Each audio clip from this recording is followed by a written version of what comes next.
बिस्मिल्लाहिर्रहमानिर्रहीम। अस्सलाम वालेकुम। Welcome to my YouTube channel. आज मैं आपके लिए अनियन लच्छा पकौड़ा की बहुत ही यूनिक और इजी रेसिपी लेकर आई हूँ। मैं आपको बताऊंगी कि आपके पकौड़े राउंड शेप क्यों हो जाते हैं, लच्छेदार क्यों नहीं बनते, प्याज को हमने कैसे कट करना है और हमारे पकौड़े क्रंची किस तरह होंगे। सबसे पहले हमने 3 अनियंस को इस तरह बारीक स्लाइसिस में कट कर लेना है। बिल्कुल बारीक आपने कट करना है, इसी की वजह से हमारे प्याज के पकौड़े लच्छेदार बनेंगे। चलिए हम रेसिपी स्टार्ट करते हैं। सबसे पहले हम इसमें ग्रीन चिलीज़ ऐड करेंगे। हमने बिल्कुल बारीक उनको कट कर लिया है। 3 से 4 ग्रीन चिलीज़ हम ऐड करेंगे। 1 टेबलस्पून ज़ीरा ऐड करेंगे। 1 टेबलस्पून इसमें रेड चिली पाउडर जाएगा। 1 टेबलस्पून इसमें सूखा धनिया जाएगा। इसको में हमने दरदरा सूखा धनिया डालना है। सूखा धनिया पकौड़ों की जान होती है। 2 टेबलस्पून हम इसमें हरा धनिया ऐड करेंगे, ये आपने फ्रेश वाला लेना है। सॉल्ट हम इसमें अभी ऐड नहीं करेंगे, एंड पे हम इसको ऐड करेंगे। इन सब चीज़ों को अब हमने अच्छे से मिक्स कर लेना है। अब इसमें जाएगा 2 टेबलस्पून कॉर्नफ्लोर। अब जो इसमें बेसन जाना है वो टोटल हमारा जाएगा 1 कप, लेकिन हम हाफ हाफ करके ऐड करेंगे, थोड़ा सा ऐड करेंगे, फिर हम इसको अच्छे से मिक्स कर लेंगे। अच्छे से आपने प्रेस कर करके इनको मिक्स करना है ताकि हमारे लच्छेदार पकौड़े रेडी हों।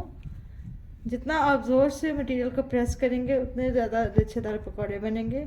थोड़ा सा बेसन अब हम और ऐड करेंगे। अगेन इसको हम अच्छे से मिक्स कर लेंगे प्रेस कर करके। अब हम अपने पकौड़ों को और भी खूबसूरत बनाने के लिए इसमें 2 पिंच ज़्यादा रंग ऐड करेंगे। मार्केट स्टाइल से हम बनाने जा रहे हैं तो मार्केट में ये कलर ज़रूर यूज़ होता है।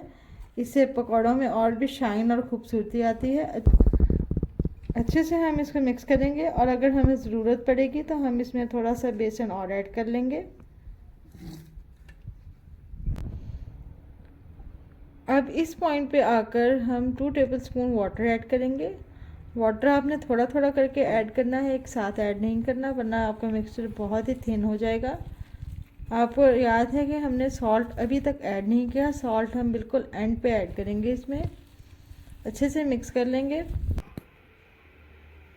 अब हम एक पैन में 2 से 3 कप ऑयल ऐड करेंगे और इसको गर्म होने के लिए छोड़ देंगे। जब तक हमारा ऑयल गर्म होता है हम अपने पकौड़ों के मटेरियल की तरफ चलते हैं। इस पॉइंट पे आकर हम अपने मटेरियल में 1 टीस्पून सॉल्ट ऐड करेंगे। सॉल्ट आपने बिल्कुल एंड पे करना है, जब आपने फ्राई करना है उस टाइम पे आकर आपने सॉल्ट ऐड करना है, उससे पहले ऐड नहीं करना। अच्छे से हम मिक्स कर लेंगे। आप देख सकते हैं हमारा बहुत ही क्रंची और क्रिस्पी सा मटेरियल रेडी है। अब हम इसको फ्राई करेंगे अच्छे से। अब हम इसमें टेस्ट के लिए एक थोड़ा सा पीस डाल के देखेंगे कि हमारा ऑयल कितना गर्म हो चुका है। हमारा ऑयल बिल्कुल रेडी है। हाई फ्लेम पर हम अपने पकौड़े ऐड करेंगे इसके अंदर। आपने फ्लेम को मीडियम या लो नहीं करना, वरना सारा ऑयल आपके पकौड़ों के अंदर आ जाएगा, जिससे आपके पकौड़ों में बिल्कुल भी फ्रेश लुक नहीं रहेगी। 1 मिनट हो गया है। अब हम अपने पकौड़ों की साइड चेंज करेंगे।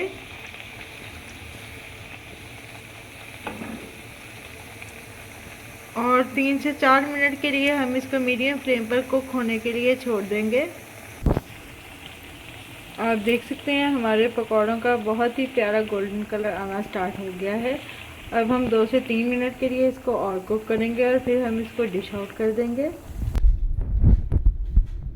अल्हम्दुलिल्लाह, देखिएगा हमारे कितने लच्छेदार प्याज के पकौड़े तैयार हो चुके हैं। बहुत ही क्रिस्पी और लच्छेदार बने हैं। मेरी इस रेसिपी को ज़रूर ट्राई कीजिएगा और फीडबैक देना मत भूलिएगा। फिर मिलूँगी एक नई और यूनिक सी रेसिपी के साथ। अपना बहुत ख्याल रखिएगा। अल्लाह हाफ़िज़।